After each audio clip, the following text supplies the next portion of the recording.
Hi friends, ಎಲ್ಲರಿಗೂ ನಮಸ್ಕಾರ. ನಾನಿವತ್ತಲ್ಲಿ ಪನ್ನೀರ್ ತಂದೂರಿ ಟಿಕ್ಕಾ ಮಾಡ್ತಾಯಿದ್ದೀನಿ. ಇದು ತುಂಬ ಟೇಸ್ಟಿಯಾಗಿರುತ್ತೆ ತಿನ್ನೋಕ್ಕೆ. ಇದಕ್ಕೆ ಏನೇನು ಬೇಕು ಅಂತ ನೋಡ್ಕೊಂಡು ಬರೋಣ. ಮೊದಲಿಗೆ ಇಲ್ಲಿ ಮೊಸರು ತೊಗೊಂಡಿದ್ದೀನಿ, ಎಣ್ಣೆ, ಉಪ್ಪು, ಚಾಟ್ ಮಸಾಲ, ಶುಂಠಿ ಬೆಳ್ಳುಳ್ಳಿ ಪೇಸ್ಟು, ಕಸೂರಿ ಮೇಥಿ, ಪನ್ನೀರು, ಅಚ್ಕಾರದ ಪುಡಿ, ತಂದೂರಿ ಮಸಾಲ, ಒಂದು ಲೆಮನು. ಇದು ತುಂಬ ಬೇಗ ಆಗುವಂಥ ರೆಸಿಪಿ ಫ್ರೆಂಡ್ಸ್. ನಿಮಗೇನಿದು ಲೇಟ್ ಆಗುತ್ತೆ ಹೆಂಗೆ ಮಾಡೋದಪ್ಪ ಅಂತ ಏನಿಲ್ಲ, ಬೇಗನೆ ಮಾಡ್ಬೋದು. ಇದನ್ನ ಇವಾಗ ಹೆಂಗೆ ಮಾಡೋದು ಅಂತ ನೋಡೋಣ ಬನ್ನಿ. ಮೊದಲಿಗೆ ಇಲ್ಲೊಂದು ಬೌಲ್ಗೆ ನಾನು ತಂದೂರಿಗೆ ಪ್ಯೂರಿ ಬೇಕಲ್ಲ, ಅದನ್ನು ರೆಡಿ ಮಾಡ್ಕೋತಾ ಇದ್ದೀನಿ. ನಾನಿಲ್ಲಿ ಮೊಸರು ತೊಗೋತಾ ಇದ್ದೀನಿ. ಮೊಸರು 1/4 ಲೀಟರ್ ತೊಗೊಂಡಿದ್ದೀನಿ. ಜಾಸ್ತಿ ಹುಳಿ ಇರೋದು ತೊಗೊಳಕ್ಕೆ ಹೋಗಬೇಡಿ. ಇವಾಗ ಇದೇ ಮೊಸರಿಗೆ ನಾನು 1 ಟೀ ಸ್ಪೂನಷ್ಟು ಶುಂಠಿ ಬೆಳ್ಳುಳ್ಳಿ ಪೇಸ್ಟ್ ತೊಗೊಂಡಿದ್ದೀನಿ. ಇವಾಗ 1 ಟೀ ಸ್ಪೂನಷ್ಟು ಚಾಟ್ ಮಸಾಲ ಮತ್ತು ರುಚಿ ತಕ್ಕಷ್ಟು ಉಪ್ಪು ನೋಡ್ಕೊಂಡು ತೊಗೊಳ್ಳಿ, ಯಾಕಂದರೆ ತಂದೂರಿ ಮಸಾಲದಲ್ಲೂ ಉಪ್ಪಿರುತ್ತೆ. ಇವಾಗ 2 ಟೀ ಸ್ಪೂನಷ್ಟು ತಂದೂರಿ ಮಸಾಲ ತೊಗೊಂಡಿದ್ದೀನಿ. ಆಮೇಲೆ 1 ಟೀ ಸ್ಪೂನಷ್ಟು ಅಚ್ಕಾರದ ಪುಡಿ. ಇದು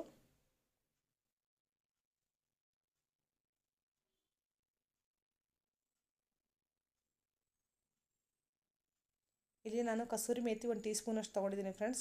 ಇದನ್ನು ನೀಟಾಗಿ ಕ್ರಷ್ ಮಾಡಿ, ಚೆನ್ನಾಗಿರುತ್ತೆ ಫ್ಲೇವರ್. ಇದು ಆಪ್ಷನಲ್ಲು, ನೀವು ಬೇಕು ಅಂದರೆ ಹಾಕ್ಕೋಬೋದು, ಇಲ್ಲಾಂದರೆ ಇಲ್ಲ. ಆದರೆ ಟೇಸ್ಟ್ ಮಾತ್ರ ಸಖತ್ತಾಗಿರುತ್ತೆ ಫ್ರೆಂಡ್ಸ್. ಇದು ಈ ಥರ ಕ್ರಷ್ ಮಾಡಿ ಹಾಕ್ಕೊಳ್ಳಿ, ಚೆನ್ನಾಗಿರುತ್ತೆ.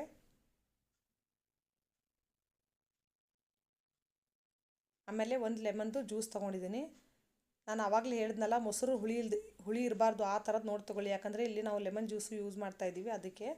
ಇವಾಗ ಇದನ್ನೆಲ್ಲ ನೀಟಾಗಿ ಮಿಕ್ಸ್ ಮಾಡ್ಕೊಳ್ಳೋಣ. ಒಂದು ಲಂಗ್ಸ್ ಇರಬಾರ್ದು, ಮಸಾಲೆ ಎಲ್ಲ ಮೊಸರು ಜೊತೆ ಸೇರಿ ನೀಟಾಗಿ ಒಂದು ಒಳ್ಳೆ ಪ್ಯೂರಿ ರೆಡಿ ಆಗಬೇಕು ನಮ್ಗೆ. ಇವಾಗ ಇಲ್ಲಿ ಇದು ಎಷ್ಟು ಚೆನ್ನಾಗಿ ಮಿಕ್ಸ್ ಆಗುತ್ತೋ ತಂದೂರಿ ಕೂಡ ಅಷ್ಟೇ ಟೇಸ್ಟಿಯಾಗಿರುತ್ತೆ. ನೀಟಾಗಿ ಮಿಕ್ಸ್ ಮಾಡ್ಕೊಳ್ಳಿ.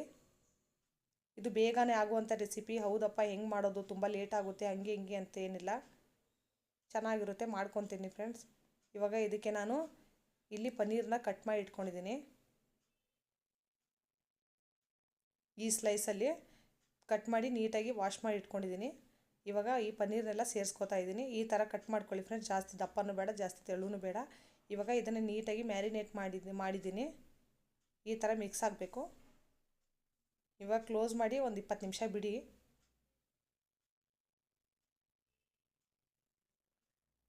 ಅದು ನೀಟಾಗಿ ಮ್ಯಾರಿನೇಟ್ ಆಗಬೇಕು, ಎಲ್ಲ ಮಸಾಲೆ ಅದ್ರ ಜೊತೆ ಇದು ಆಗಬೇಕು, ಅದಕ್ಕೋಸ್ಕರ ಫ್ರೆಂಡ್ಸ್. ಇವಾಗ ಇದು ಆಗಿದೆ.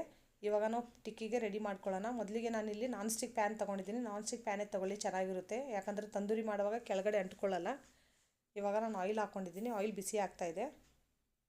ಇವಾಗ ಆಗಿದೆ ಫ್ರೆಂಡ್ಸ್. ಈ ಥರ ಒಂದೊಂದಾಗಿ ನೀಟಾಗಿ ನಿಧಾನಕ್ಕೆ ಬಿಡಿ, ತುಂಬ ನಿಧಾನಕ್ಕೆ ಬಿಡಿ, ಯಾಕಂದರೆ ಪನ್ನೀರ್ ಕಟ್ಟಾಗಿಬಿಡುತ್ತೆ.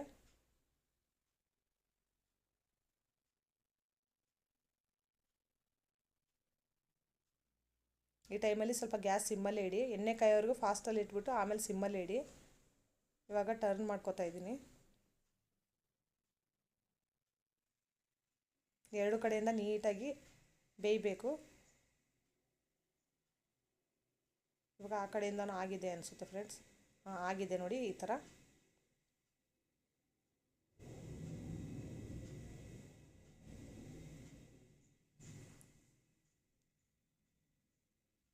ಈ ಥರ ಮಾಡ್ಕೊಳ್ಳಿ ನೋಡಿ, ಆಗಿದೆ. ಇವಾಗ ಬೇರೆ ಪ್ಲೇಟ್ಗೆ ನಾನು ತಕ್ಕೋತಾ ಇದ್ದೀನಿ. ನೋಡಿ ಎಷ್ಟು ಚೆನ್ನಾಗಿ ಕಾಣಿಸ್ತಾ ಇದೆ. ಇವಾಗ ಇದೇ ಥರ ಮಾಡಿ ಫ್ರೆಂಡ್ಸ್, ಮನೇಲಿ ಮಾಡ್ಕೊಂಡು ತಿನ್ನಿ, ಚೆನ್ನಾಗಿರುತ್ತೆ. ಟ್ರೈ ಮಾಡಿ ಒಂದು ಸಲ ಮನೇಲಿ. ಇಷ್ಟ ಆದರೆ ಲೈಕ್ ಮಾಡಿ, ಶೇರ್ ಮಾಡಿ, ಕಮೆಂಟ್ ಮಾಡಿ, ಸಬ್ಸ್ಕ್ರೈಬ್ ಮಾಡೋದನ್ನು ಮರಿಬೇಡಿ. Thank you for watching.